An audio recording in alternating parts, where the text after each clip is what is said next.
Hi అండి, అందరికీ నమస్కారం అండి.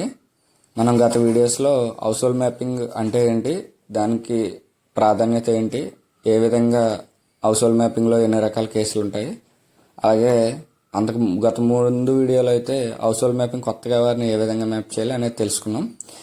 అయితే మనకి ఇంకా హౌస్ హోల్డ్ మ్యాపింగ్లో కొన్ని సమస్యలు ఉన్నాయి. ఆ సమస్యలు ఏంటనేది కూడా మనం ముందు వీడియోలో చర్చించడం జరిగింది. సో అయితే వాటిని ఏ విధంగా దాన్ని సాల్వ్ చేసుకుంటూ వెళ్ళాలి ఏంటనేది మనం ఇకపై వచ్చే వీడియోస్లో చెప్పడం జరుగుతుందండి. అయితే ఈరోజు వీడియోలో మనం 2 కేసెస్ గురించి చెప్తాం. ఒకటి మైగ్రేషన్ కేసు, అంటే ఒక చోట నుంచి ఇంకొక చోటకి మైగ్రేట్ అయ్యాం. సో ఆ ఫ్యామిలీ మొత్తాన్ని ఏ విధంగా కొత్త సచివాలయంలో మ్యాప్ చేయాలి, ఇది ఫస్ట్ కేసు అండి. రెండో కేసు అమ్మాయి మైగ్రేట్, కేవలం అమ్మాయి పెళ్ళి అవ్వడం వల్ల మైగ్రేట్ అయ్యింది పుట్టింటి నుంచి అత్తవారింటికి, పిల్లలతో సహా లేదా పిల్లలు లేకుండా ఏ విధంగా చేయాలి. సో ఈ 2 కేసెస్ గురించి మనం ఈరోజు వీడియోలో కంప్లీట్గా డీటెయిల్స్ తెలుసుకుందామండి. మిగతా 5 కేసెస్ కూడా ఉన్నాయి. వాటిని తర్వాత వీడియోలో లెంత్ ఎక్కువ అవుతుంది కాబట్టి తర్వాత వీడియోలో చెప్పడం జరుగుతుందండి. సో దయచేసి అందరూ కూడా మన వీడియోని చూసి లైక్ చేసి కమెంట్ చేయండి, డౌట్స్ ఏమైనా ఉంటాయి. అలాగే మరికొంతమందికి షేర్ చేయండి. సో ఈరోజు వీడియోలో మొదటి కేసు, గతంలో వేరే సచివాలయంలో మ్యాపింగ్ అయి ఉన్నారు, ప్రస్తుతం ఇంకొక సచివాలయానికి వచ్చారు. సో ప్రస్తుతం వచ్చిన సచివాలయంలో ఏ విధంగా మ్యాప్ చేయాలి. సో ఇది మైగ్రేషన్లోకి వస్తుందండి. ఈ మైగ్రేషన్ అనేది ప్రతి ఒక్క సెక్రటరీకి లాగిన్ ఉంటుంది. మనకి ఏ విధంగా చేయాలి, ఎంప్లాయీ మొబైల్ యాప్ అనేది ఉంటుందండి.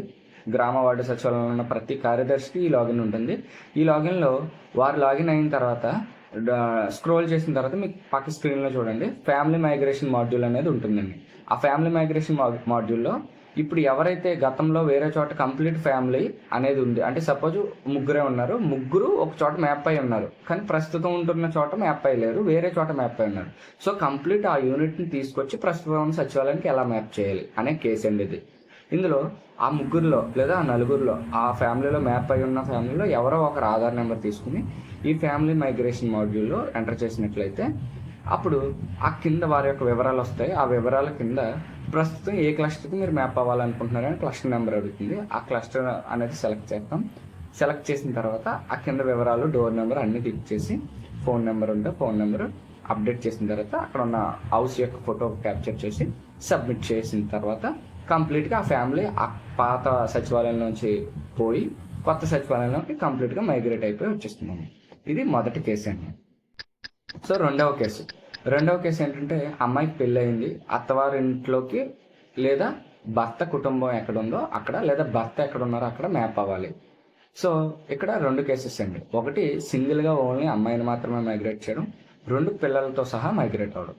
పిల్లలతో సహా మైగ్రేట్ అదంటే 15 సంవత్సరాల లోపు వరకు అవకాశం ఉంది. 15 సంవత్సరాలు దాటిన వాళ్ళకి అలా లేదు, ఆప్షన్ లేదండి. సో మనకి ఇప్పుడు అమ్మాయితో పాటు పిల్లలు లేదా అమ్మాయి ఒకరు ఎలా చేయాలి.